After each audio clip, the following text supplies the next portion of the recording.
Hi guys, I'm Laura Chubb, and today I'm here to show you how to fit an e-collar and how to choose all the right contact points and etc. I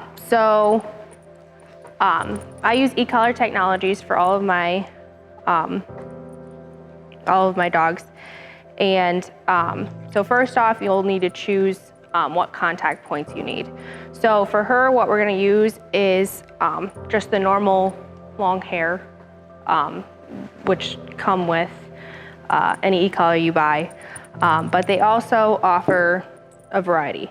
So they offer the normal just short hair prongs, and those come along with your e-collar with the long hair ones. And then if you have a dog that has exceptionally thick fur, they have full metal ones. That way you know that they're always making contact with the skin. And then they also have lean contact points, which again, they're just another option that you have for really, really thick, dense haired dogs. So with her, like I said, what we're gonna use is the normal long hair contacts. And all you're gonna do is you're gonna put it on like you normally would any buckle collar. So you're gonna tighten it up, and then you want the box sitting on either one of the two muscles that run down the side of your dog's neck. If you feel down their neck, you can pretty easily feel that there's two main groups of muscles that run down their neck, just like on you. If you feel the side of your neck, it's the same type of thing. So with the collar pretty loose, you're gonna fit it over one of those two muscles. And then what you're gonna do is you're gonna tighten up.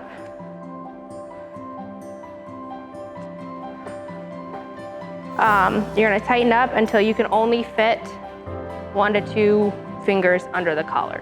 This makes sure that the collars actually, or the prongs are actually gonna make contact with the skin. If you don't make contact with the skin, the dog's not gonna feel it at all. So once you have it decently tight, you're just gonna move it back and forth a little bit so that it works down through the fur, and that's all there is to that.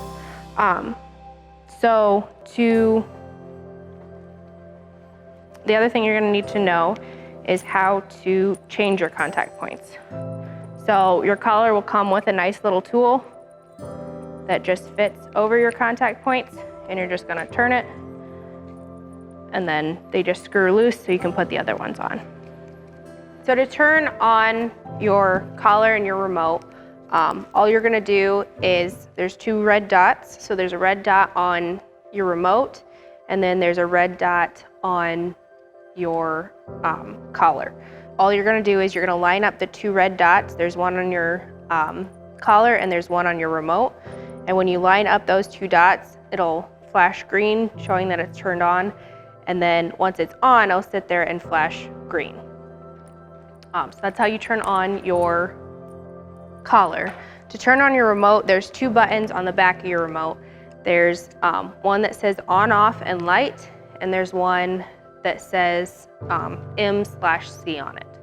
To turn it on, what you're gonna do is you're gonna press the button that says on and off, and you're gonna hold it down until you see the screen on your remote say on.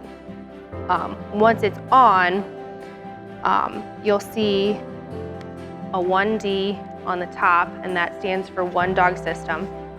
And then you'll also see a C on there, and if you click the M and C button, you'll also see an M, and if you click it a 3rd time, it'll just say M. Those 2 letters stand for momentary and continuous. So if you have it set on momentary, the top button on the left side of your remote, when you press it, it will tap for only a split second on whatever your screen says. So right now the screen says 2, so it will stimulate the dog on a 2, but it'll only be momentary, so just a tap.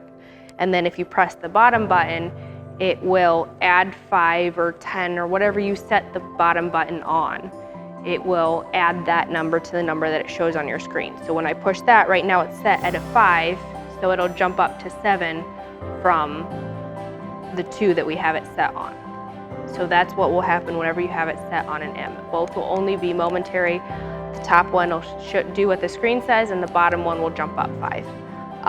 The left on your remote, the left button, has a T on it, and that is the vibrate setting.